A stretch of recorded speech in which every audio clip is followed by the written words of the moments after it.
Hi, all, welcome to Size Motivations again. And today we are going to learn a very deep message from a fantastic story. So let's get started. A long time ago in Japan, there was a very famous scholar who had learned many things. He has mastered many sciences and many branches of knowledge. But he had a deep longing to learn the knowledge of Zen Buddhism. So he went in search of many Zen masters at that point of time who were at the peaks of their wisdom. And he came across one particular Zen master who was very, very interesting to see. This particular Zen master was very silent.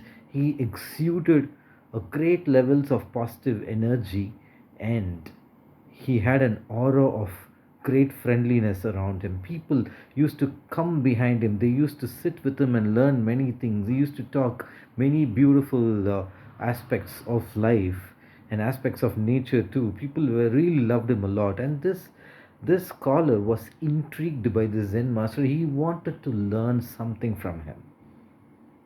And one day, he knocked at the doors of his home.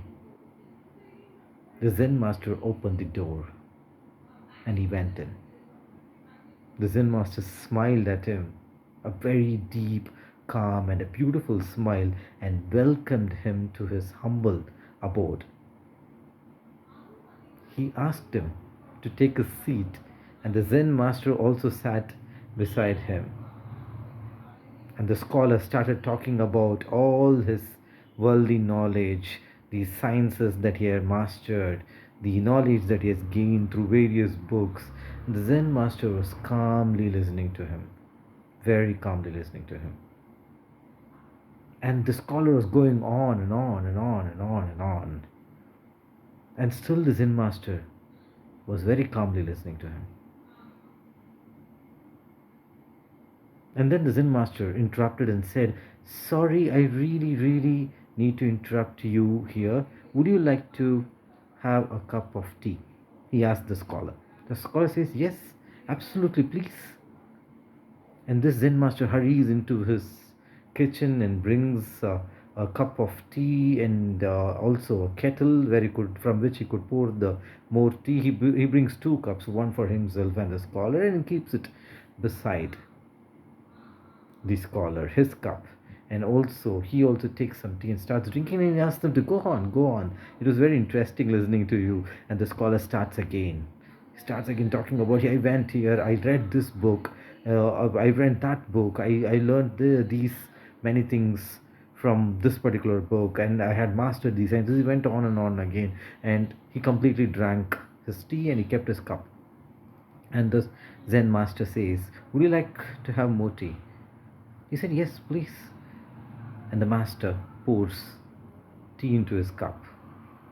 And he keeps on pouring till the cup becomes full and the cup starts overflowing. The scholar is perplexed and asks, what are you doing, master? You just keeping on pouring the tea and it's overflowing." The Zen master just smiles and keeps pouring more and more. Now this scholar is literally, he's irritated. He asks, "What are you doing? It's overflowing. It's open. The table is full of tea."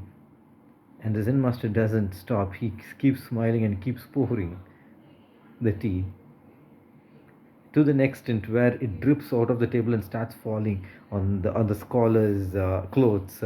And the scholar becomes completely irritated, and he stands up saying, "Stop it! What are you doing, really? What are you doing? What, are you trying to insult me?" This is what he asks. And Zen master doesn't stop. He still keeps pouring until the kettle is almost empty. And the scholar has said, "I had enough of this madman. I'm going out of this place." And he picks up his bag and he starts walking out. That's when the Zen master catches his hand and says, "Sit, please." And he stops pouring the tea. The scholar is little perplexed. You did something really nasty right now and you're asking me to stop. And the Zen master replies, "Your mind is like this cup of tea. It's full of tea, it's overflowing. How would you learn about Zen if your mind is not empty and your mind is full of all the things that you have learned? Zen is emptiness. This is what he says. And it hits the scholar like a thunder. Now he realizes that knowledge is not everything, but having the power to receive higher knowledge is very important. A very, very, very deep message from the story is that we all think that learning this, that, and everything makes us more intelligent, more knowledgeable. No. Having a beginner's mindset, an empty cup, is very important because you can only pour more tea into an empty cup. You cannot pour more tea into a cup which is full. And this is the beautiful message that is being given in this particular story. Be humble, have a beginner's mindset, look at things from a very, very, very curious, very, very intriguing point of view, or a curiosity point of view. Be curious about things around. Look at people around with wonder, and that's Zen. That's ultimate knowledge. Thank you so much. Please subscribe to this channel, comment and share to people if you like the message, and I would come up with another video with a different message. Thank you. Until then, keep smiling and God bless everyone.